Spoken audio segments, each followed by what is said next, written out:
have your attention, please?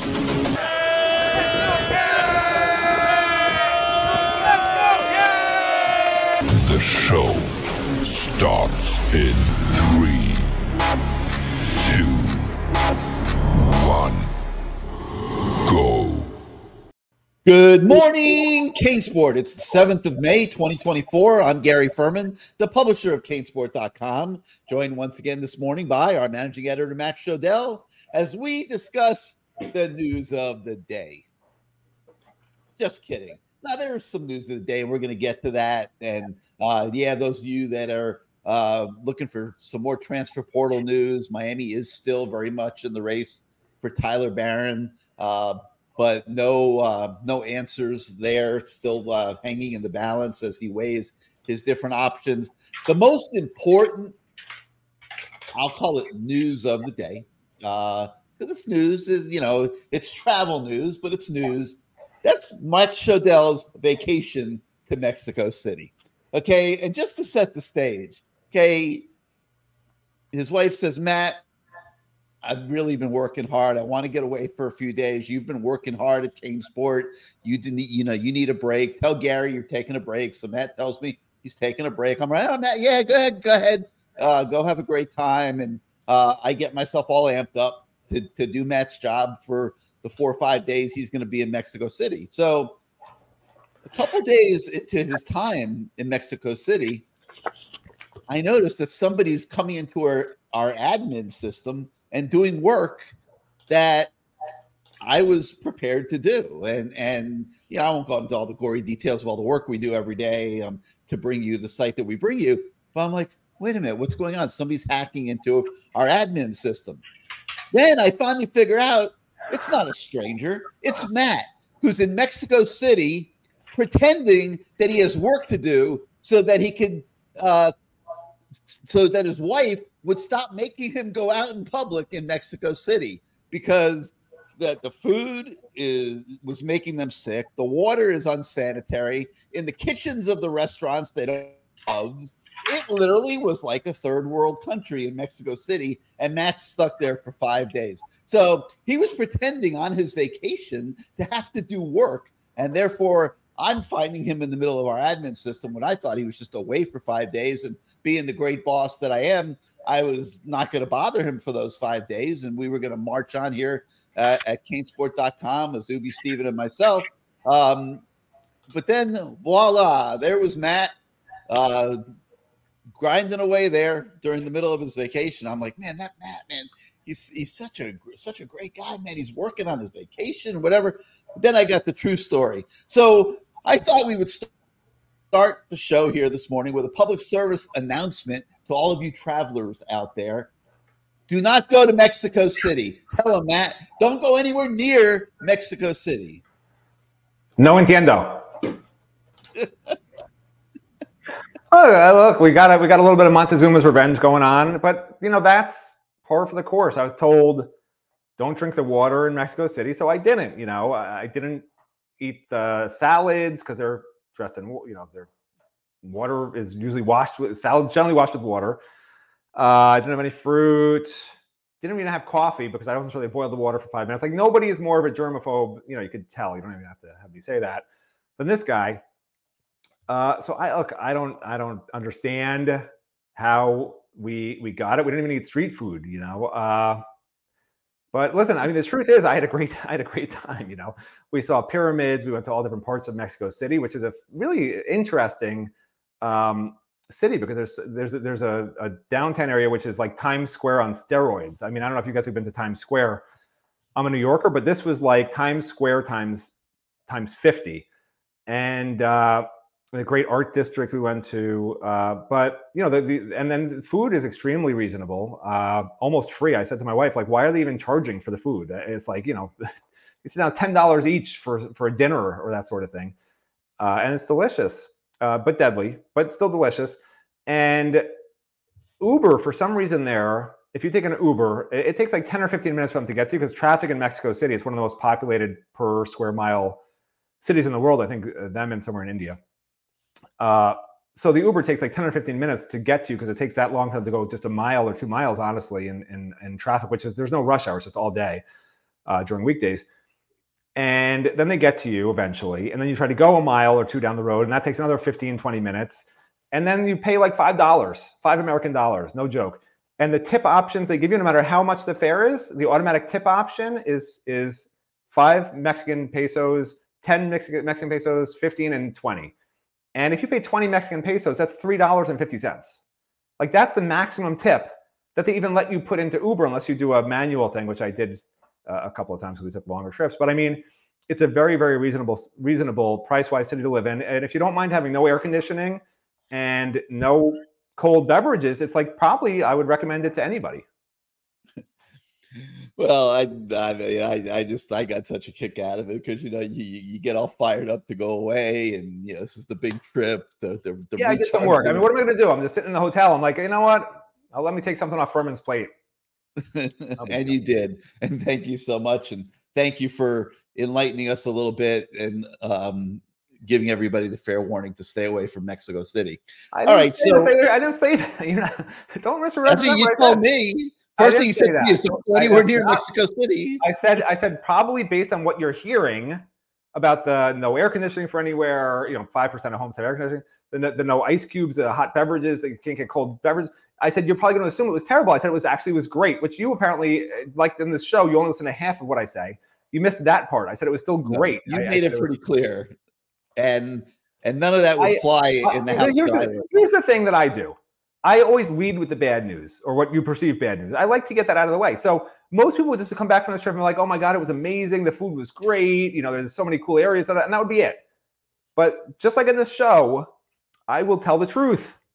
And the truth is it was great and it was terrible.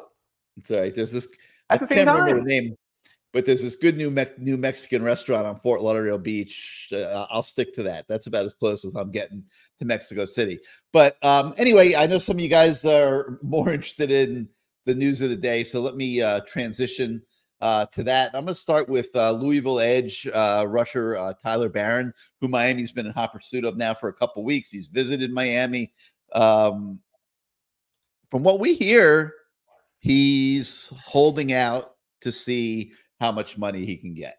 And Miami's only going so far. Like, here's the problem. When you get this reputation of being the place where recruits can garnish their riches or whatever, everybody comes with these great, crazy expectations. And not everybody's Cam Ward. Okay. Cam Ward hit the lottery, no argument.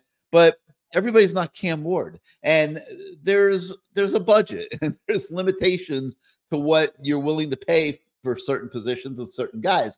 And Tyler Barron loved Miami, would be very happy to come play football at Miami, but he spent this past weekend at USC to see what they would have to offer. Ole Miss, which has been very aggressive in the transfer portal, spending all kinds of money in NIL deals, continues to remain in the picture. And Miami's just sitting there waiting for an answer, man. It's like they're not getting into a bidding war. I don't believe. I don't think they are. So the question's going to be what does Tyler Barron want to do? And so we're going to continue to monitor that situation and see where that takes the Hurricanes. We believe he would be the last of the transfer portal additions in this class were it to come to fruition. Those of you that like to count numbers, Miami is right at the 85 limit based on what's coming in and where they are. Tyler Barron would be number 86, meaning that one would have to drop off, but that's really not a big deal. There'll be somebody that doesn't make it academically, or somebody that just decides to graduate and leave school. There will be a spot there. I feel pretty good about it, that this is not a crisis situation at all in terms of getting to the 85 limit. Mario Cristobal said all along, it works itself out. It has worked itself out without question. All right, moving on to some of the stories that we have on the website today. So, Cam Ward, you guys know all the hoopla that's surrounding Cam Ward and the addition now of Damian Martinez, Sam Brown, and all this talent that they have on offense, and it's a lot of talent now. Let me tell you something. Shannon Dawson, he's got a lot of toys at his disposal. There's no doubt about it. And there's the expectation that this Miami offense is going to score certainly average in the 40s this year, which would be an enormous step forward. When you consider that Miami's averaged 23.6 and 31.5 the last 2 years, but the better teams in college football are in the 40s. And I had this conversation a few weeks ago at a practice with Ed Orgeron, and he was, telling me that, like, look, it's like, if you want to win anything in college football today, you got to be able to score in the 40s. That's all about an elite quarterback, which Miami now has in Cam Ward, and it's about skill players that can put up points at the snap of a finger, and you don't necessarily always have to drive 6-7 minutes down the field to get your touchdowns. You can get them in quick hits. And Ed Flatt told me, like, this is the key to college football now. They are moving in that direction here. He was loving what he was seeing, and now it's been fortified by the transfer portal. And there is no question that Miami is going to have one of the top offenses in the country this year. But we sent Matt into the lab to just take a look at all this and process it and think it through. And Matt, what you came back with was an opinion column, which is on the website today, on why Cam Ward and the offensive pieces aren't the biggest key to this season. That the biggest key to this season is really the defense. And that story's on the website today. You guys can check it out. But Matt, why don't you talk a little bit about it and kind of explain your line of thinking there? Well, I mean, all fans really need to know is what Cam Ward did last year. Cam Ward, he was at Washington State. Everyone knows that. And Washington State was number 4 in the nation in passing offense. Okay. And number 4 in passing offense. And I think it was number 35 in total offense. I'm pretty sure. Number 37. That's what it was. Now, with that in mind, you would think, okay, this is going to be a really high-scoring team, really good team, and they went 5-7. They had a 5-7 record last year with a number 4 passing offense in the country, and the team was number 81 in scoring defense. I could totally see a scenario this year where Miami's top 5 in passing offense, and towards the second half on defense for scoring defense. Like, I could see that. And if it happened at Washington State where they're 5-7 with those same numbers, like, why can't it happen at Miami? They're not going to go 5-7 at Miami, okay? We're going to go crazy. He's saying we're going to get 5 wins. No, I'm not saying that. But what I'm saying is the defense has to do its part. You can't just have Cam Ward throwing touchdown passes and the defense giving up touchdown passes, because then it's a 50-50 proposition. Every game could come down to a possession here, a possession there. Cam Ward's had fumble problems. He averages a fumble a game in his career. So you just don't know at that point. You need to be significantly better than the other team on offense and also better than the other team on defense. That's how you easily win games. You can't just be equal with the other team on defense or worse than the other team on defense, because that's how you end up having close games. And essentially that's really the crux of the whole thing, because everyone knows how great Cam Ward is, how great this offense is going to be. All the pieces are there. There's no question in my mind that this team should and will average, I think, over 35 points a game, possibly over 40 points a game. But the defense is such a huge issue. And, Miami really, really did address any offensive problems in the portal. But if you look at the portal pieces they pick up on defense, who was their best portal addition this year on defense? I would probably argue it was Barrow, right? Because Mish Powell didn't look great this spring, to the point that they are probably going to try to move him back to safety in the fall. And we haven't even seen Barrow play. And it's not like he was killing it in Michigan State. He was honorable mention in his 5th year there. He's a 6-year graduate transfer or whatever. So, they didn't really address with free agents all their problems on defense. They have a bunch of guys on the defensive line who should be average to above average. Probably good enough. They have good enough depth in terms of numbers, but only 1 star, and that's Ruben Bain, because Akeem Messidor had 2 tendons in his feet repaired, and he's wearing special cleats, and we haven't seen him play. So I'm not going to count him as an elite player right now. And he was an honorable mention 2 years ago when he had his best year at Miami, and last year he was hurt. Linebacker, Maligo is probably the best defensive player on the team along with Bain. And Wesley Bissainth, they think that this Louisville guy who's okay, not an earth-shattering pickup, but Jaden Alderman. Tyler Alderman, sorry. Did I say Jaden? I thought it was Jaden Alderman. Whatever. They think he can push Bissainth, but probably he's going to be a backup who's going to get a lot of reps. Alderman, you're right. My bad. Okay, who's going to get a lot of reps as a backup. He's not a star, in other words. And then the secondary, I don't know even what to say about that, because I know you have Darryl Porter, who's good enough. Is he a star? No, but maybe an honorable mention, all-ACC guy. That's good enough. But aside from him, you got two safeties, Jaden Davis and Markeith Williams right now, who look like the probable starters. Like, that's concerning to me. I don't know that either of those guys are really that good. Jaden Harris got, I think, 2 starts last year when Cam was hurt, played essentially in 3 games, and had a couple of bright moments, but was very inconsistent. And Markeith was okay against Rutgers starting the final game, but we haven't seen much from him. And there's no depth there. I think Mish Powell would be one of the starting safeties. Well, that's what I'm saying. But if Mish Powell moves there, then who's your nickel? Dylan Day? Do you put Damari Brown there, even though he's not very physically, he's not a physical tackler?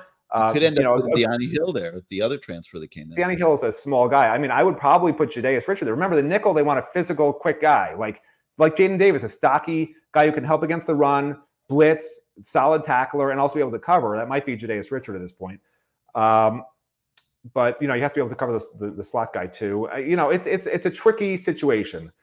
And Mish Powell was not quick enough to do it. I'm not sure they have another guy with the physical / quickness to do it on this roster, quite honestly. It wouldn't shock me. There's a reason they moved Dylan Day quickly from safety to nickel. Maybe on the down low, they're going to give him a big chance this fall to try and win that job. I don't know. But I don't know. Regardless, I don't know what you do there. Where are your 3 starting corners? Where's the depth there? I don't really see it. Safety, the same thing. Like, that defensive backfield was to me the pressing issue in the second portal window. And I know they chased some guys, but like, even if you're trying to get a King Mack now, like, that's a guy who didn't even play at Penn State and he's in his second year. Is that the guy who comes in and starts? No, he's a depth guy at this point. For people that are like saying, oh, they should try to get him. So listen, the defense has serious holes. And that's why I think it's nice to focus on the offense, because the offense is great. Like, this is the best, the deepest, most talented offense at Miami I can remember, dating back to covering this team. I was covering the team back in the early 2000s, but I'd say probably since that period of time, 2003, 4, 5, somewhere in there. Like, I can't remember an offense that I thought going into a season will be as good as this offense. But for so many years, we've had a great offense, bad defense, great defense, bad offense. They've never been great at the same time, and that's what you need to win championships. That's why I don't think the team is ready to be a serious playoff team. They might make the playoffs in a really weak division with one of the easiest schedules I can remember ever since I've covered this team. In 30 years covering this team, I don't remember a schedule this easy ever, when you include non-conference play and conference play with no Clemson, no NC State, right? No North Carolina. So the cards are all in place for Miami to have a really high-scoring season, win a lot of games against an easy schedule. The defense is the question mark. And that's what this is. That's what this column today is about. How the defense really, if the defense is great, they might go undefeated. Like, I'm not even kidding. If this defense somehow is so much better than I'm expecting and everyone else should expect, this team shouldn't lose a game, because you might lose to Florida State. Maybe Louisville's pretty similar to you. Florida, maybe, it's going to be a tight point spread. And that's it. That's like 3 games. And if your defense is that good, you're going to win those 3 games. Mm-hmm. So it's going to be really interesting to see if Lance Guidry can somehow work some magic with this group. You were talking about the offense, and obviously I agree with you. The last time Miami averaged 39 or more points was all the way back in 2002. They were 4th in the nation with 40.5 points per game. Averaged in that time period with all that great talent, 43.2 points in 2001, 42.6 in 2000.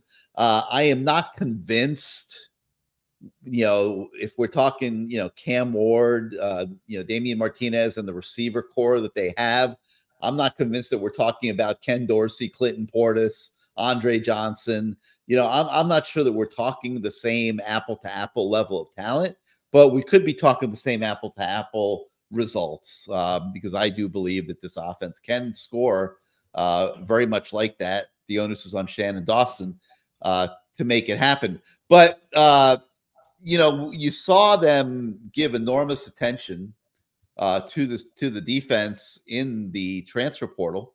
There's no doubt about it. You bring in Simeon Barrow at tackle. You're still trying to get Tyler Barron, the Tyler at Louisville. I said Tyler Alderman earlier. It's Jalen Alderman's the linebacker. Tyler Barron is the defensive end.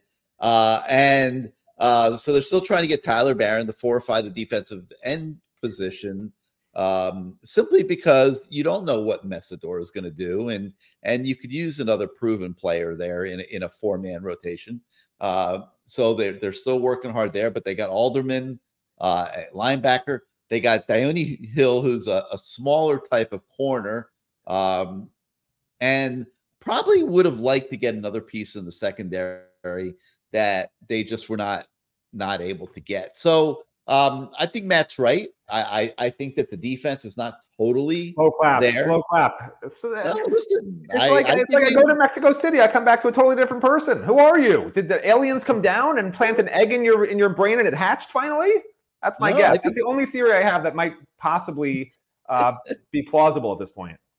No, I do think that the defense is not totally there. And because of that, I agree with you that they are the variable of the season. I expect the offense to be steady and reliable, and we will see how it plays out. It's going to be a fun season no matter what. This is going to be a very exciting football team. I am really stoked for this season. I think that you guys out there are finally going to have a product on the field that you can be like really truly proud of. That's going to bring you excitement every single weekend, and we'll see what that means in terms of the results of the games. But so anyway, make sure you check out Matt's column on the website today, where he kind of weighs all these different factors and talks about his opinion that the defense is really going to determine how good this team is, despite how explosive the offense figures to be. Other things that are on the website this morning, we always love it when Mario Cristobal talks either directly to us or somebody else. It's always a great story. Mario is one of those coaches that has he just has the gift of gab, man. It's like the words just flow off his tongue, and every time he does an interview, you always walk away from it saying, man, that was pretty good. Can't wait to type it up, get the story up, bring it to you guys on the website. So Mario did speak a little bit here in the last few days, and you could see how bullish he is, Matt. Like, we sit here on the show, we debate the transfer portal and free agents and not free agents, who's good, who's bad. But Mario, who's one of the top recruiters in the country, you could tell that he is invigorated by the opportunity that the transfer portal gives him to improve the team. And he walked out of this transfer portal cycle feeling like he had been able to do that.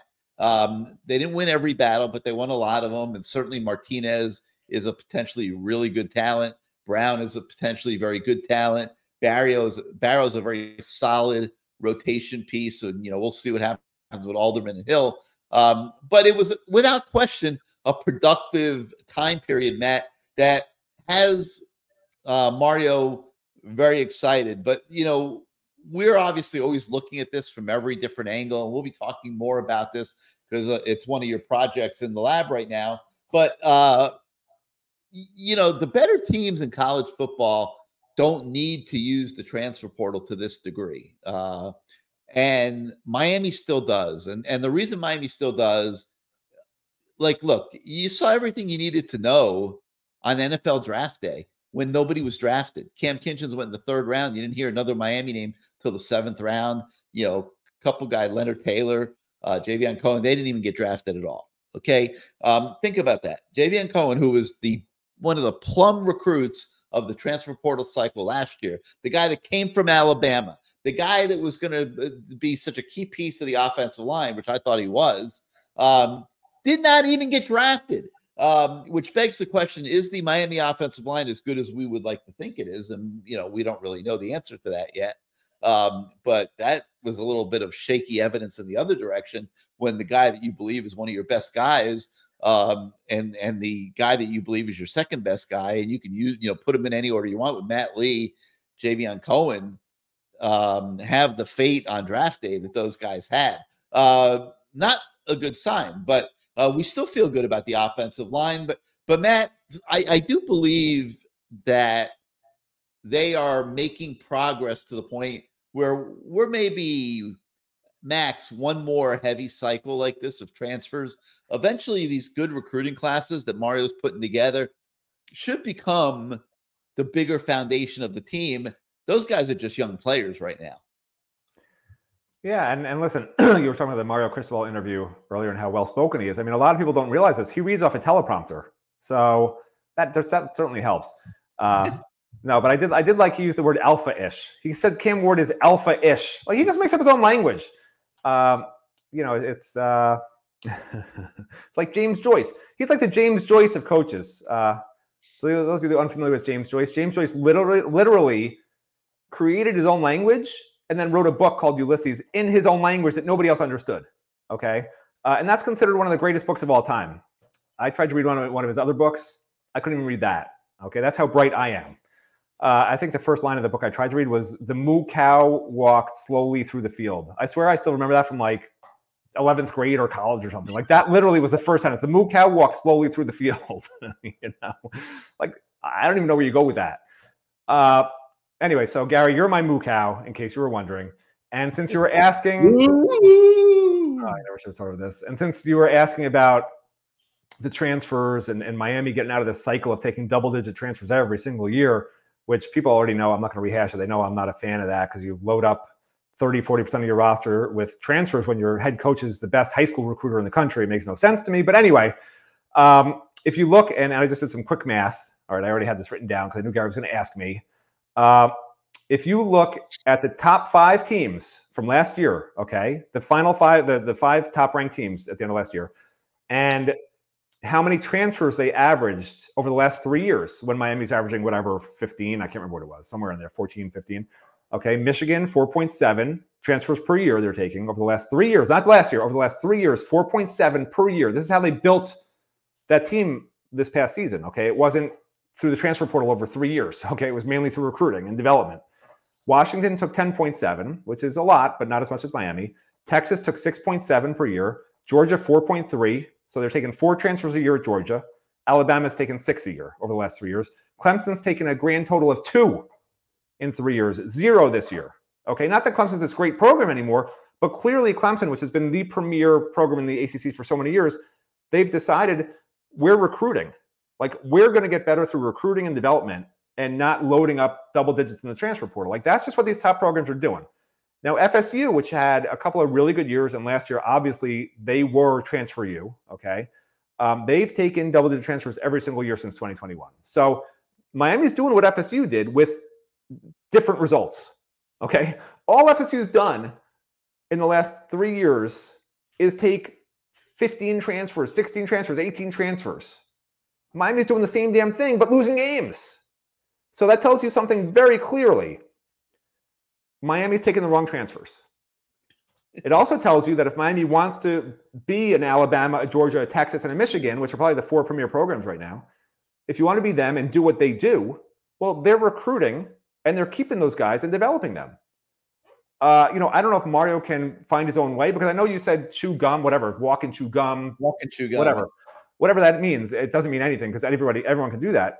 But these programs are clearly choosing either to walk or to chew gum. They're not trying to do both. Okay? These programs, FSU is trying to chew gum, and Michigan, Washington, Texas, Georgia, and Alabama, and Clemson are trying to walk. And they're picking one or the other, and it's worked for both. Mario's trying to do both, and it's not working. So I want them to get out of this. Let me finish. I want them to get out of this cycle, which I agree with you. I think it's about to be where they can, but they better take this opportunity to get out of the damn cycle, because if they do one more year of 15 transfers, it's over. They're going to be having freshmen leave, sophomores leave, because they're going to be pissed. Like, they're taking older guys when this is my turn to be in the 2 deep, they're gone. And then recruits see that and they're gone. It's going to be a disaster. So I'm hoping this is over with the transfer portal. I don't want this to be transfer portal U. It's not sustainable long term. You need your young players to stay on the roster, develop, and then be in the 2 deep and then start. That's the natural progression of a star football player that becomes an NFL draft pick. Not, hey, let's take a guy for a year who left some program for a money grab or left the program because he's not going to start. Like, that's not for me, man. Mario does have some introspection to do. I really believe this. I'm not going to rehash the whole Alonzo Highsmith thing and all that and what my vision was. My vision was an NFL scouting department at the U. They have the money. They're investing in the program. Why not have the best scouting department in college football?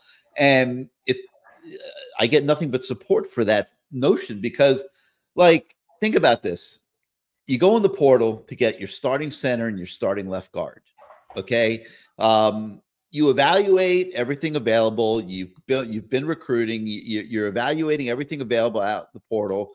And these are the two guys that they chose to make major investments in, Matt Lee and Javion Cohen. And that's through evaluation and all the other aspects of recruiting and things that go into it. Now, when you get to draft day a year later and the NFL is yawning at your two plum guys that you evaluated and brought in and invested in, it was good. Both those guys got a considerable NIL investment. To me, I'm asking the question, where is the breakdown in my evaluations? Like, there's something there's something a little off there. Am I picking the right guys? Am I evaluating the right way? And if Mario's really being fair to Mario, he's looking into he's really doing some serious self-evaluation in that regard. Because that was pretty stunning to see your two top offensive linemen like that on what you felt was a really good offensive line and a really good offensive line room not even get drafted. And Matt Lee, I guess, went in round 7, but I mean, and they go into this season feeling really good about where Jalen Rivers is going to go next year in the draft. They're expecting it to be really, really good. So, and they have high expectations for all those other guys in that room too, who they've recruited. Obviously Francis Magoa is another one. He's got 2 more years, but they obviously feel he's going to be a high draft pick, and we'll see how that one plays out. But I still believe that when you look at all the transfers that they've brought in and where those guys have gotten drafted by the NFL, that it tells me that the evaluation side of the program can be enhanced. And I do hope that at some point that they're honest about that and they do find ways to enhance it, because better players is without question the answer to Miami consistently being Miami again, regardless of what happens this year with the crappy schedule and the fortified roster that's looking pretty decent. That's what I'll say on that subject. So other things that we have on the website, really cool story inside Simeon Barrow's commitment. We talked to him a little bit about his process and what he was thinking and along the way. And he really loved the atmosphere at Miami and the coaches. And we hear this over and over again, the family atmosphere, how warm and father figure like the coaches are. And in this case, where you have a transfer who you really only have 2 days to bond with, like most of these high school recruits, you're recruiting them over many, many months, sometimes years. These transfers, you got a couple days to form a bond, and they're clearly doing a good job. And one of the guys that he called out, I thought was kind of interesting, and that was Steve Field, who used to be the tight ends coach, who vacated that to get to Cody Woodall, and he's now essentially a behind-the-scenes recruiting guy. Not sure I'll just use the word guy because I'm not sure what the proper word would be. But he works a lot in recruiting, and he had a very influential impact in landing Barrow in Coral Gables. So make sure you check out that story. It's really interesting. Gives you a little bit of an inside peek into that recruiting process. Another cool story we have on the website today is Azubi Charles. We bring back his 100-yard walks. I love when Azubi's able to do these with some of these great young high school players down here. And he did a 100-yard walk with Chaminade Madonna 4-star receiver Jabari Brady. And you can check that out. That 100-yard walk is on the website this morning. So make sure you check out that story.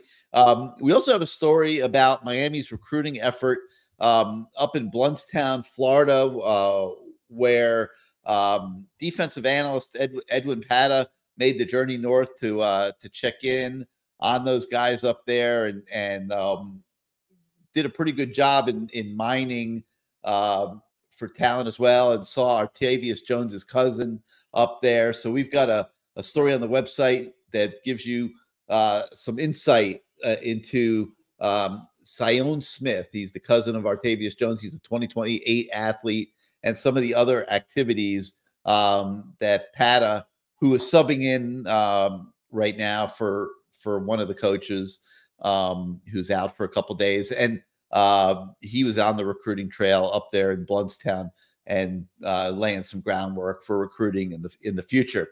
We also have a story on a fast rising 2025 cornerback kid who's really, really, really fast. He's from Brentwood, Tennessee. His name is Donovan Starr.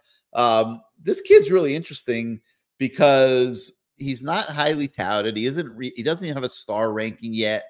He's 5'11", 165. He's not that big, but all these schools around the country are recruiting this guy. Clemson, Tennessee, Florida, North Carolina, Clemson, Ole Miss. Yeah. You know why? Why? Cheap NIL deal. Cheap NIL deal. Take 5'6", 140-pounders. They're your 85th roster guy, and he's getting more money to spend on the big money guys. Well, everyone's recruiting this guy. It was a joke, okay? I don't want a 5'1", 165-pound guy taking me down. That would be embarrassing. But he doesn't have a star ranking yet, but everybody in the country is recruiting him. So we got that story on the website as well. Make sure you check that one out. We also have a story on 4-star edge Xavier Griffin Haynes. His offer list is also growing, and a visit is in the works to Miami. You could check that out. And a story on 5-star offensive lineman Emmanuel this is good luck pronouncing this name. Ihian Acho. I hope I got it right. He's a 5-star regardless of his hard to pronounce name. Offensive lineman that Miami is really hard on. He called Miami offering him a dream. So that's always a good sign that it was his dream. Dream is fulfilled. You can get the inside story on his recruitment as well on the website this morning. But that's going to do it for today for Good Morning CaneSport. We really thank you so much for starting out your day with us. If you like the show, like this channel, and you're on YouTube right now, hit your subscribe and like buttons. It does help us with the algorithms at YouTube and in growing our audience. If you are not yet a subscriber to CaneSport.com, please head on over to our website, hit that subscribe button, come on board. We got a great community of fans that we think you would love being part of, and we would love to be able to do everything that we do every day for all of our subscribers to enhance your fan experience. And more so than anything, if you have a vacation plan to Mexico City, cancel it right now, please. Do yourself a favor. Take the advice, or kind of advice, of Matt Shodell, who kind of like tried to put a little bit of a happy face on it for some reason on the show after totally convincing me never to go anywhere near Mexico City. I would say just don't go to Mexico City. So thanks again, everybody, and we will see you next time.